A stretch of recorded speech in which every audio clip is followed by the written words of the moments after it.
اسلام نے بہت سے غزوات جس میں خود پیغمبر شرکت کرے اسے کہتے ہیں غزوہ، اور جس میں خود شرکت نہ کرے وہ ہے سریہ. توجہ ہے؟ یہ جو آج کل سوشل میڈیا پہ بہت زیادہ چل رہا ہے کہ غزوہ ہند، شاید سن رہے ہو آپ، جس میں پیغمبر خود شرکت کرے وہ ہے غزوہ ہند. تو آج کون سا غزوہ ہند؟ میں نے تو جواب دے دیا ہے. جانے کے نامی مجھے آج پیش کرنا ہے تفسیر علی بن ابراہیم قمی سے. چلے امام علیہ السلام نے اس کو بیان فرمایا. غزوات ہیں جس میں پیغمبر نے شرکت کی. پیغمبر کی زندگی میں المغازی کتاب ہے، واقعی کی بہت بڑی کتاب ہے. 27 غزوات ہیں جو پیغمبر نے لڑے اور 83 جنگیں ہیں کل، جس میں جناب ختمی مرتبت نہیں کہیں، یعنی مل ملا کے 83 ہیں. جناب امیر چلے جاتے تھے اور سے سننے کے جملے کو، تو پیغمبر کئی مرتبہ خود نہیں جاتے تھے، جناب امیر کو بھیج دیتے تھے، یا علی جائیے فتح کر کے آ جائیں. کئی مرتبہ لشکر ساتھ جاتا تھا، کئی مرتبہ لشکر بھی نہیں ہوتا تھا، 4-5 افراد ساتھ جاتے تھے. جملہ میں کہہ گیا ہوں، 4-5 افراد صرف جناب امیر کے ساتھ جاتے تھے، علی فتح کر کے آ جاتے تھے. تو میں سوچا کرتا تھا یا رسول اللہ، یہ 4-5 افراد بھیجنے کی کیا ضرورت تھی؟ تو میرا دل کہتا پیغمبر سوچتے ہو کہ اتنے افراد جائیں، یہ سارا کا سارا بیت المال کا خرچہ، سارے افراد کی روٹیوں خرچہ، ایک علی اکیلے لڑنے والے. اگر بات پہنچتی تو رہے گی، اگر سنیں گے اس مضمون کو تو میں چلوں گا آگے. پیغمبر اسلام جناب امیر کو بھیجتے، آپ 5 افراد کے ساتھ، 6 افراد کے ساتھ، 4 افراد کے ساتھ چلے جاتے اور پورا میدان فتح کر کے واپس آتے. ایک مقام ہے کہ غزوہ ذات السلاسل، غزوہ ذات السلاسل، سلاسل جمع ہے سلسال کی یعنی زنجیریں، زنجیروں والا غزوہ. زنجیروں والا غزوے کا نام ہی ہے ذات السلاسل، زنجیریں. اور یہ اب پیغمبر اسلام کے لیے تاریخ میں نے پوری اٹھا کے دیکھی ہے تو غزوہ ہے. یعنی کل جو افراد چلے ہیں شام سے دمشق کے نزدیک ایک وادی سے، آج بھی آپ نام سن رہے ہوں گے، ہومس، وہاں سے کچھ افراد چلے. 12,000 افراد نے آپس میں قسمیں کھائیں. بہت قد آور جنگجو لوگ تھے، سب نے قسمیں کھائیں کہ کوئی میدان چھوڑ کے بھاگے گا نہیں. کافر تھے، مشرک تھے، لیکن بھگوڑے نہیں تھے.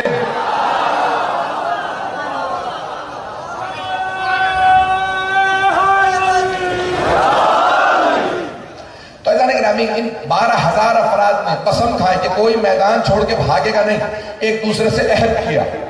عہد کرنا کووننٹ یا الفاظ اردو کے اندر لفظ عہد استعمال ہوتا ہے. آپس میں وعدے کیے کہ کوئی میدان چھوڑ کے نہیں بھاگے گا. ہر آدمی میدان میں جب تک ایک بھی زندہ ہے ہر آدمی ڈٹا رہے گا. سب ایک دوسرے کا ساتھ دیں گے اور قسم کھا کے چلے کہ مسلمانوں کے نبی، نام لیا رسول خدا کا کہ محمد مصطفیٰ اور ان کے بھائی علی مرتضیٰ دونوں کا قتل کریں گے. ہو سکا تو یہ زنجیریں لے کے چلیں گے. ہم زنجیروں سے معاذ اللہ سفر اللہ رسول خدا مسلمانوں کے نبی کو زنجیروں میں باندھ کے لائیں گے. کہاں؟ شام، اپنی اس بستی کے اندر. کہ ہمارے جو جنگیں ہوئی ہیں اس کے اندر انہوں نے ہمارے لوگوں کو مارا ہے، ان کے بھائی علی نے سب کو مارا ہے، ان کے کہنے پہ مارا ہے. تو سب کے سب 12,000 فوجی چلے، بڑے جنگجو تھے، بہت اسلحہ لیس کر کے چلے. پورے جسم کے اوپر انہوں نے لوہا باندھا، زرہ باندھی کہ ہمارا مقابلہ کوئی نہیں کر پائے گا. بہت قد آور طاقتور 12,000 کا مجمع چلا. شام سے چلا، مدینے سے باہر آ کے رک گئے. سب نے فیصلہ کیا کہ پہلے ہم ان کو وارننگ دیں گے کہ بھئی ہمارے ہاتھ ہمارے حوالے کر دو اپنے نبی کو، ہم گرفتار کرنے کے لیے آئے. سن رہا ہے مجمع یا نہیں سن رہا؟ بس سنتے رہیے گا.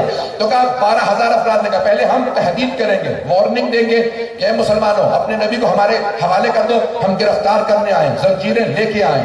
اور اگر انہوں نے ہماری بات نہ سنی تو پھر ہم حملہ کریں گے، مقابلہ کریں گے، جنگ ہوگی اور پھر جنگ کے اندر ہم مسلمانوں کو مار دیں گے، ان کے نبی کو گرفتار کر لیں گے.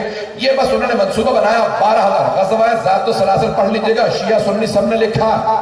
اب 12,000 افراد آئے، مدینے کے باہر رک گئے. انہوں نے چند افراد بھیجے کہ جاؤ جا کے مدینے میں مسلمانوں کو پیغام دے دو کہ 12,000 کا بڑا مجہز اسلحے کے ساتھ لیس بہت مضبوط لشکر آیا. ایک مرتبہ ایک آدمی آیا، اس نے کہا بھئی مسلمانوں کے نبی کہاں ہے؟ مسجد نبوی کے اندر آیا. اور ایک مرتبہ پیغمبر نے کہا کہ مسجد میں مت آنے دو، یہ کافر رک جائے. کہا کہ بھئی اس طرح سے معاملہ ہے، 12,000 کی فوج موجود ہے. تو ایک مرتبہ پیغمبر اسلام نے کہا ٹھیک ہے تم جا سکتے ہو، میں مقابلے پہ بھیج رہا. آخر تک سارے بولے گا میں نے بھی جنگ نہیں پیش کی ہے، میں تو بھی تمہید باندھ رہا ہوں، تو سارا مجمع میرے ساتھ ہو۔ ایک مرتبہ پیغمبر نے کہا ٹھیک ہے جا سکتے ہو، ان سے کہو تیاری کریں۔ رات کا وقت تھا جب وہ آیا، پیغمبر اسلام نے ایک مرتبہ 4000 کا لشکر بنایا۔ ان کا کتنا لشکر ہے؟ 12000 کا۔ پیغمبر نے 4000 کا لشکر بنایا اور نام لیے بغیر ایک اپنے صحابی سے کہا کہ ان کی جو قیادت ہے وہ تم کرو گے، ان سب کے ساتھ جاؤ گے، اور جب تک ایک بھی تم میں زندہ کو واپس نہ آئے، جب وہ قسمیں کھا کے آئے ہیں کہ جب تک ہم میں سے ایک بھی زندہ ہم بھاگے گے نہیں، تم میں سے بھی کوئی نہ بھاگے۔ 4000 افراد کو تیار کیا، اور پیغمبر نے ایک صحابی سے کہا کہ تم قیادت کرو گے، یہ تمہارے ساتھ سب کے سب جائیں گے۔ 4000 کا لشکر لے کے وہ چلے گئے۔ جب جا کے دیکھا اتنے گھوڑے، اتنے اونٹ، اتنا بڑا لشکر، انہوں نے کہا رات کا وقت ہے، ابھی فوراً واپس چلا جائے۔ واپس آئے، رسول اسلام نے کہا کیا بات ہے، واپس کیوں آئے ہو؟ تمہیں وصیت یاد نہیں تھی؟ میں نے کیا نصیحت کی تھی، کیا وصیت کی تھی؟ ایک آدمی بھی اگر زندہ ہے تو واپس نہیں آؤ گے۔ کہا یا رسول اللہ وہ بہت طاقتور ہیں، بہت قداور ہیں، بہت اسلحہ لے کے آئے۔ پیغمبر نے کہا رک جاؤ، فوج وہیں رہے گی، اپنا اسلحہ مت اتارنا، زرہ مت اتارنا۔ پیغمبر نے دوسرے سے کہا، دوسرے سے کہا کہ تم اس کی جگہ پہ اسی فوج کی سپہ سالاری کرو اور فوراً پہنچ جاؤ، وصیت یاد رکھنا، تم میں سے ایک سپاہی بھی جب تک زندہ واپس مت آنا۔ کہا یا رسول خدا ٹھیک ہے میں چلتا ہوں۔ وہ ایک مرتبہ مجمع کو 4000 کے لے کے پہنچے، کچھ ہی دیر میں واپس آئے۔ رسول اسلام نے کہا تجھے یاد نہیں کہ میں نے وصیت کی تھی خبردار واپس نہ آنا؟ کہا یا رسول اللہ جتنا پہلے نے بتایا تھا اس سے زیادہ طاقتور مجمع ہے، بہت بڑا مجمع ہے۔ پیغمبر نے ایک مرتبہ کا سب ہٹ جاؤ، اب میرا بھائی علی جائے گا۔ توجہ، یہ پیغمبر جب جانتے تھے کہ واپس آ جائیں گے، علم نبوت رکھتے ہیں، علم غیب رکھتے ہیں کہ یہ واپس آ جائیں گے، تو کیوں بھیجا؟ پیغمبر یہ چاہتے تھے تاریخ میں کوئی یہ نہ کہے ارے ہمارے والوں کو تو موقع ملا ہی نہیں تھا۔ پیغمبر نے موقع دے دے کے بتایا علی جیسا کوئی نہیں۔ توجہ ہے زانی گرامی؟ جب جناب ختمی مرتبت نے کہا یا علی اب آپ کی باری ہے، 4000 کا لشکر ساتھ ہے، کہا یا رسول اللہ انہیں روک لیجئے میں اکیلا ہی کافی ہوں۔ توجہ، سارا مجمع میرے ساتھ چلے گا، خبردار کوئی ایک بھی خاموش نہیں بیٹھے گا۔ اگر کوئی خاموش رہا تو میں یقین مانیے دل سے کہہ رہا ہوں کوئی خاموش نہیں بیٹھے گا، پورا خونہ ذکر دے رہا ہوں۔ رات کے اس پہر میں جناب سیدہ سب کا آنا قبول فرما، جناب امیر کا سب کے سروں پہ سایہ قائم و دائم رہے۔ جب میں خونہ ذکر دے رہا ہوں تو کوئی خاموش نہیں بیٹھے گا۔ اب جناب امیر چلے، کہا کہ یا علی آپ جا رہے ہیں لیکن کچھ افراد کو لے جائیے۔ کہا یا رسول اللہ میرے ہوتے ہوئے کوئی زنجیریں لے کے آئے کہ محمد کو گرفتار کرے گا۔ یہ افراد آ کے باہر بیٹھے رہے، آپ کا نام لے لے کے کہتے رہے کہ گرفتار کریں گے، اور میں دیکھتا رہوں۔ یا رسول اللہ اجازت دیجئے میں ابھی ان سب کو گرفتار کر کے انہی زنجیروں سے باندھ کے لاؤں گا۔ کہ سارے مجمع کو ان سب کو باہر میں اکیلا گرفتار کروں گا۔ کہ یا علی پھر بھی کچھ کو ساتھ لے جائیے۔ میرا دل یہ کہتا کہ پیغمبر چاہتے تھے کوئی گواہ تو رہے، علی لڑے کیسے؟ میرے ساتھ چلے گا مجمع بھی میرے ساتھ؟ میں سارے مجمع کی توجہ ہے، جناب امیر چلے، رات کا وقت ہے۔ اب پیغمبر اسلام نے جناب امیر سے کہا یا علی رات میں حملہ نہ کیجئے گا، صبح کا انتظار کیجئے گا۔ جب جناب امیر سے کسی نے سوال کیا تھا نا یا علی رسول خدا نے تلوار کیوں کبھی نہیں اٹھائی؟ کہ تم نے قرآن نہیں پڑھا؟ قرآن میں ہے وَمَا أَرْسَلْنَاكَ إِلَّا رَحْمَةً لِّلْعَالَمِينَ۔ بس حنین میں پیغمبر نے تلوار اٹھائی کیونکہ سب لوگ چھوڑ کے چلے گئے تھے، جان کا بچانا واجب ہے، تو پیغمبر نے بس ایک ہی جنگ لڑی ہے حنین۔ جب جنگ لڑی تو سب بھاگ رہے تھے، اور پیغمبر بار بار کہتے تھے لا کذب، میں جھوٹا نہیں نبی ہوں، اور میں عبد المطلب کا بیٹا ہوں۔ جو جناب عبداللہ سے نہیں دادا سے نسبت، جیسے امام حسن حسین کو رسول کا بیٹا کہا جاتا، پیغمبر نے کہا میں عبد المطلب کا، میرے دادا نے پالا تھا، آج میں لڑ کے بتاؤں گا۔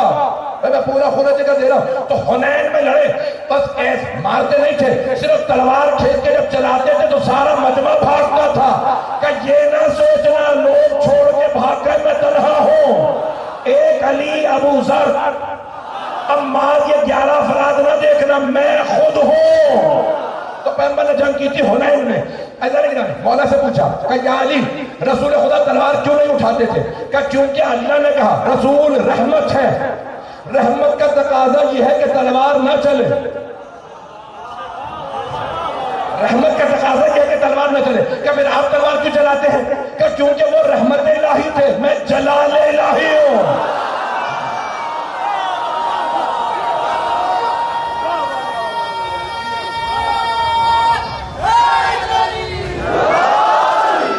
توجہ ہے مجھ میں کہ میرے سے؟ مجھے نہیں معلوم میں کہاں تک پڑھ پاؤں گا، زیادہ وقت نہیں لوں گا، میرا آپ سے وعدہ ہے. جناب امیر نے ایک مرتبہ جناب سرور کائنات سے کہا یا رسول اللہ اجازت دیجئے میں اکیلا انہیں دیکھ لوں گا، یہ سب کے سب افراد جو جمع ہیں. پیغمبر نے کہا رات میں حملہ نہ کیجئے گا یا آگے، کیونکہ جناب امیر کے سینے میں ایک جلال تھا کہ ارے میرے سامنے کوئی کہے ہم پیغمبر کو گرفتار کریں گے. کہ یا علی رات کو رہنے دیجئے گا، صبح ہونے کے بعد آپ کو اجازت ہے، صبح ہوتے ہی آپ حملہ کر سکتے ہیں. اب صحابہ جو ساتھ گئے تھے نا وہ کہتے ہیں پوری رات ہم دیکھتے رہے کہ جناب امیر سو نہیں رہے، ویسے بھی سونے کی عادت نہیں تھی، وہ اور ہوں گے جو سوتے رہتے ہوں گے، کچھ جاگتے میں بھی سوتے رہتے تھے. تو جناب امیر پوری رات جلال میں ہے اور بار بار اپنی تلوار کو سیکل کرتے کہتے ہیں صبح کھولے گے تو میں ان سب کو بتاؤں گا محمد کو گرفتار کرنے آئے، رسول خدا کو گرفتار کرنے آئے، علی مرتضیٰ کا مقابلہ کرنا. ایک مرتبہ وہاں پیغمبر بھی جاگ رہے ہیں، یہاں علی بھی جاگ رہے ہیں.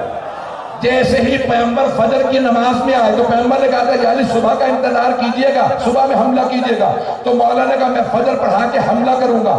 یہاں پیغمبر نے فجر کی نماز شروع کی، بسم اللہ الرحمن الرحیم، فاتحہ پڑھی، سورہ عادیات کی تلاوت کی، بسم اللہ الرحمن والعادیات ضبحا فالموریات قدحا فالمغیرات صبحا فأثرن بہی نقعا ووسطن بہی جمعا. سارے صحابہ نماز کے بعد آکا یا رسول اللہ یہ کوئی نیا سورہ ہے کہ ابھی نازل ہوا، ابھی سورہ نازل ہوگا یا رسول اللہ فجر سے پہلے یا بعد؟ کہ ابھی جب نماز میں تھا تو سورہ آیا. جبرائیل نے کہا اسی کو پڑھے، سورہ نمبر 100، 11 آیات بسم اللہ سمیت 12. پہلی 5 آیات پیش کرو ترجمہ، پورا خونہ جگہ دے رہا ہوں، خدا کی قسم جتنی طاقت ہے پیش کر رہا ہوں. اب یہاں پہ پیغمبر نے آیت کی تلاوت کی، میں ترجمہ کروں گا. پیغمبر نے نماز میں سورہ پڑھا، شان نزول غزوہ ذات السلاسل. ارے میں کیا کروں کہ اگر علی گھوڑے پہ سوار ہو تو اللہ گھوڑے کی قسمیں کھائے. جناب امیر سوار ہوئے، وہاں سورہ نازل ہوا کہ والعادیات ضبحا، گھوڑوں کی قسم جب وہ تیز تیز سانس لے رہے ہوتے ہیں، پتہ نہیں مطلب ہے یا نہیں ہے. والعادیات ضبحا فالموریات قدحا، اور ان گھوڑوں کی ٹاپوں کی قسم جب وہ زمین پہ چٹانوں پہ پڑتی ہے تو چنگاریاں نکلتی ہیں. مجمع ہو. والعادیات ضبحا فالموریات قدحا فالمغیرات صبحا، اور صبح کے اس وقت کی قسم جب وہ گھوڑے دوڑتے ہوئے جمع ہوتے ہیں، فَأَثَرْنَ بِهِ نَقْعًا، اور اس وقت کی قسم جب گھوڑوں کے پاؤں سے دھول اڑتی ہے.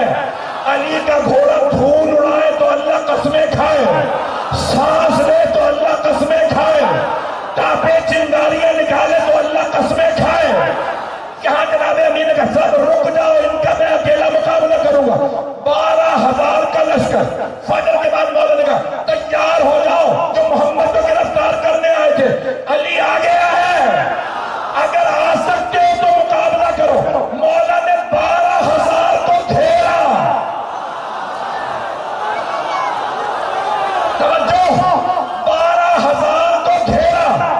جو سامنے آتا تھا اگر تلوار چلاتے تو 2 ٹکڑے کرتے، گربان میں ہاتھ ڈالتے تو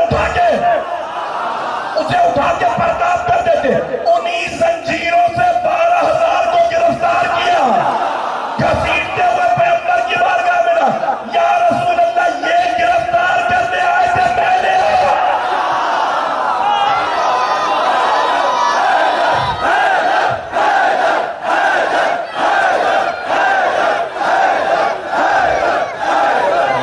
امیر المؤمنین سب کو انہی زنجیروں سے گرفتار. اسی کیسے غزوہ ذات السلاسل، پیغمبر خود آئے ہیں دیکھنے کے لیے. جب پیغمبر باہر نکلے مدینے سے استقبال کر رہے وہاں جناب امیر چل رہے ہیں، پیغمبر نے سینے سے لگایا اور ایک مرتبہ بھائی کو چننا شروع کیا، بھئی سارے صحابہ ہیں، علی بھائی ہیں۔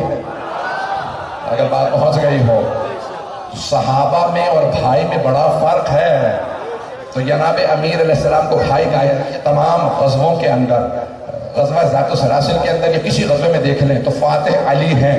سب کو گرفتار کرنے کے بعد آپ نے بتا دیا کہ اگر کوئی بھی غزوہ ہوگا بغیر علی کے مکمل نہیں ہے، کہ جناب امیر نے ہر غزوے میں مثال قائم کی ہے کہ سرور کائنات نے آپ کو بھائی کیوں کہا ہے کہ اگر آج کوئی بھی دین کا کام کر رہا ہے تو وہ ممنون ہے، مقروض ہے جناب علی ابن ابی طالب علیہ السلام کا۔